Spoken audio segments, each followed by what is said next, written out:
Okay, so it's a quick turnaround for us this week. I think the guys have really embraced the short week, and we're going as fast as we can to put the TCU game behind us and move on here to Charlotte. So as far as the Charlotte, we already kind of talked about TCU. As far as Charlotte goes, they're probably feeling about the same as we did. They were in a really competitive game there, late in the second quarter.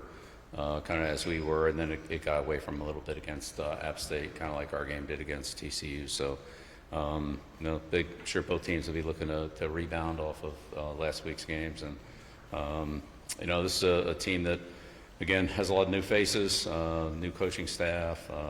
We certainly looked at a lot of what they've done. Coach Alvin has done at Ohio U and some of the coaches that came with him from there. But they've also put together a staff that has some people that weren't from Ohio U, so it's a little bit to take in a shorter time span. But we knew what the schedule was, so we did some work on these guys in the off season as well. So they have a real explosive returner in Rutledge. He'd probably be one of the best ones that we faced this year.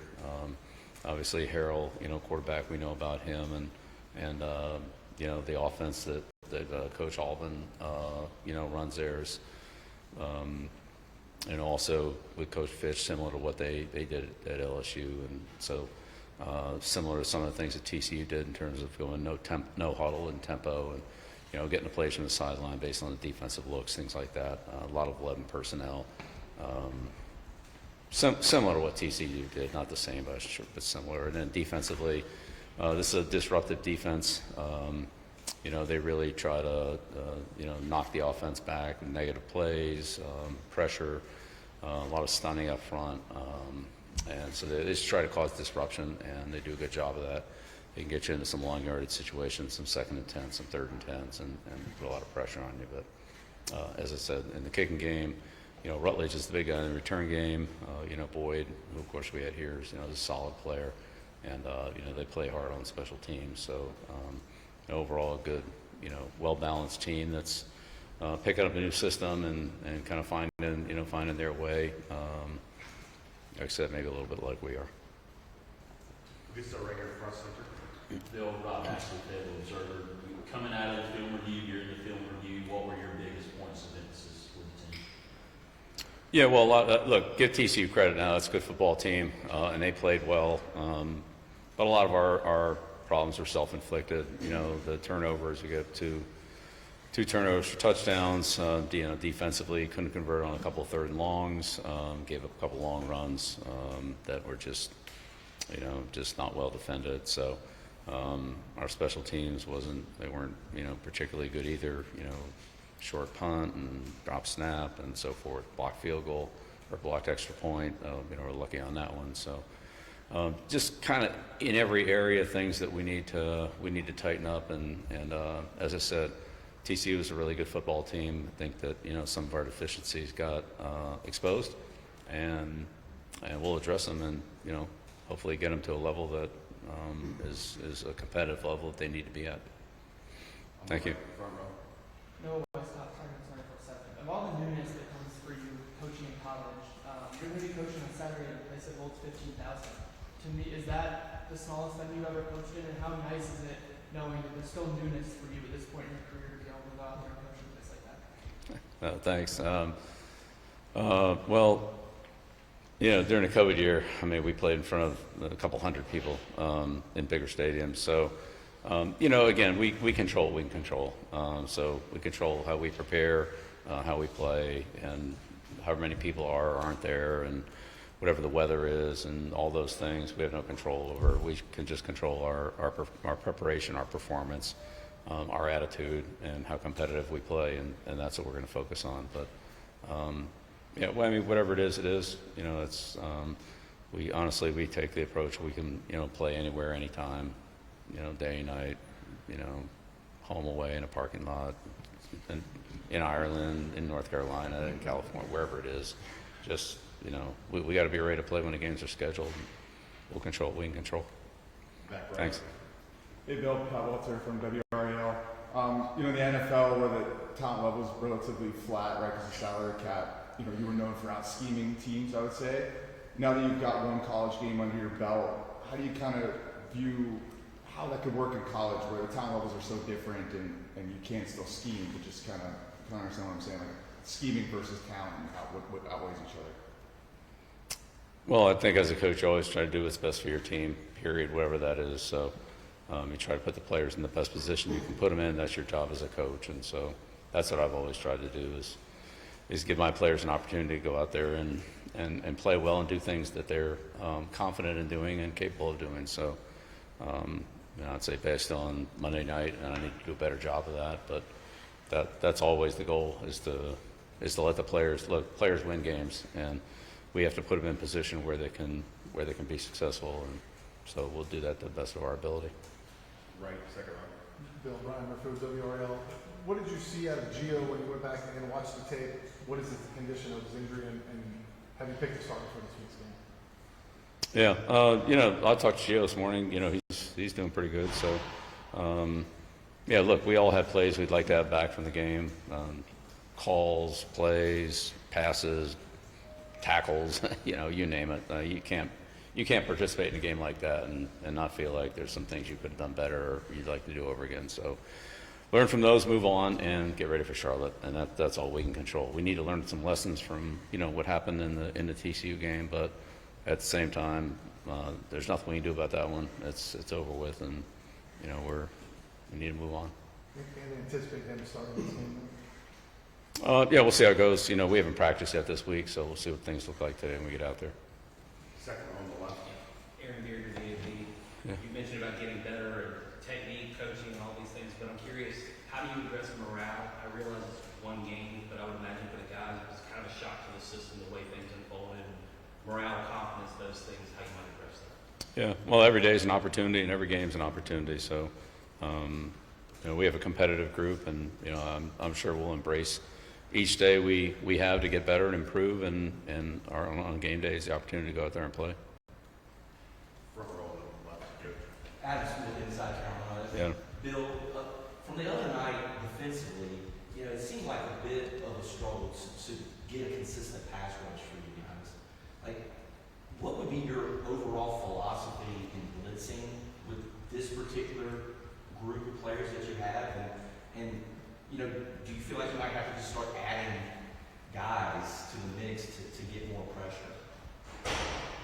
Well, it's always hard to talk about rushing the passer when you're behind. It's a lot easier to rush the passer when you're ahead. So you get into a bunch of pass rush schemes when you're behind and they don't throw the ball. Then you just expose yourself to running plays and different gap blocking schemes and so forth that might not necessarily be good against some of those pass blitzes. So look, the best pass rush is when they're going to pass, and if you can dictate those situations, then that's when you should be able to put your best forward in terms of individual pass rushes and also scheme rushes based on their protection schemes. So when you're playing from behind, you don't get as many chances to rush a passer. You got to make them count. But even when you think you have them, they don't really have to throw because score in the situation. Left, second row, please. Hey, Coach. Do you feel the tempo of TCU's offense exposed some conditioning issues? And if they did, how do you address that this week? Yeah, I think it was more their execution than the tempo. I don't think the tempo was that big of an issue. But they do a good job with it, and we try to disguise things, but they look at where we are and based on their formation, and then try to pick out plays that they feel like are good against what they're seeing from us. So it's a little bit of a cat and mouse game there, but it is what it is, and if that's the style that the offense wants to play, then we have to play to that. It's what we expected. We'll definitely see some of that this week, but I think it's really more of the execution. I don't care what defense we play. We have to tackle better. We have to defeat blocks better. We've got to set the edge of the defense better on those off-tackle and outside runs. So, and we can't get the ball thrown over our head. So if those things don't improve, then we'll be facing some of the same issues against any team. If we can fix some of those, then maybe we can play from ahead and have more opportunities to rush the passer.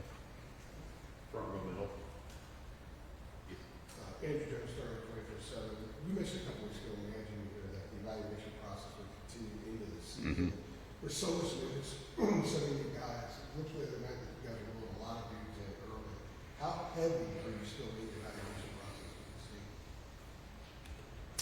Yeah, I think some players are pretty well established. I think there's others that, we're kind of trying to figure out what their roles are, and that could change from game to game regardless of what their skills are. It could be just the way we're playing the game or what we're doing in a particular, game plan strategy for that week.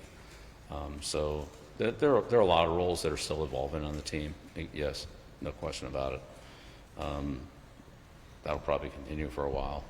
Again, I always felt like in the NFL, you need about a third of the season, so call it, 5 to 6 games to really, know what your team really is. So, we're probably looking at, 4 or 5 games before we, feel real good about, the best group we can put out there.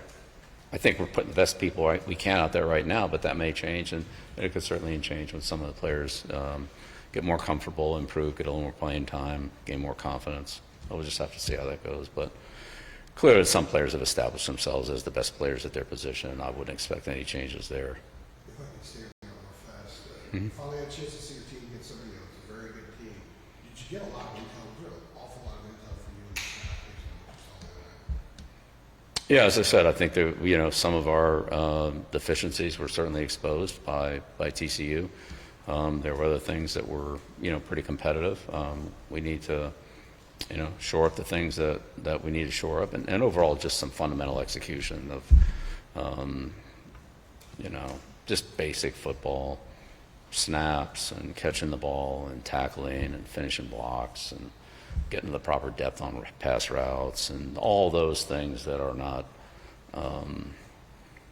we've done before. We know how to do them. We didn't do them consistently enough in the game. We need to be better at that. Second row on the right here. Bill, Dave Nathan with the Tar Heel Sports Network. When there's a sudden change opportunity in the game, whether it's a turnover or an injury, what are the best tactics to use in practice to prepare for those so everybody knows what to do in the moment? Well, so we sprinkle those into practice, those sudden change situations, especially in training camp.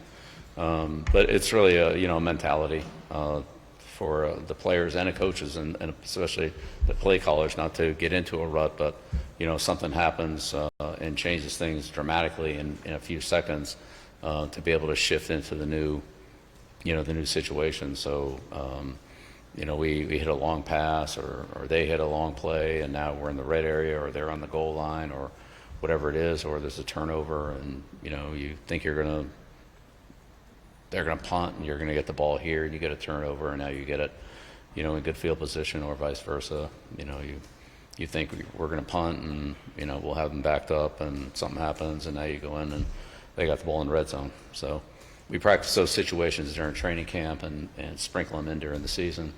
But it's really a mentality to recognize quickly where we are, forget about how we got there, where we are, and what we need to do going forward. Second row middle, 2 more here. Shelby Swanson, the Raleigh News and Observer. I'm curious, you spoke today and you've spoken a lot about just Monday to the fundamentals and those not being where you want it to be. To what extent do you feel like that's a result of just so much of a roster overhaul, bringing in so many guys, being so active and then just during the transfer portal window, and are those fundamentals just in general where you would expect them or where you'd like them to be at this point in the season? Yeah, I think it's more really a question of consistency.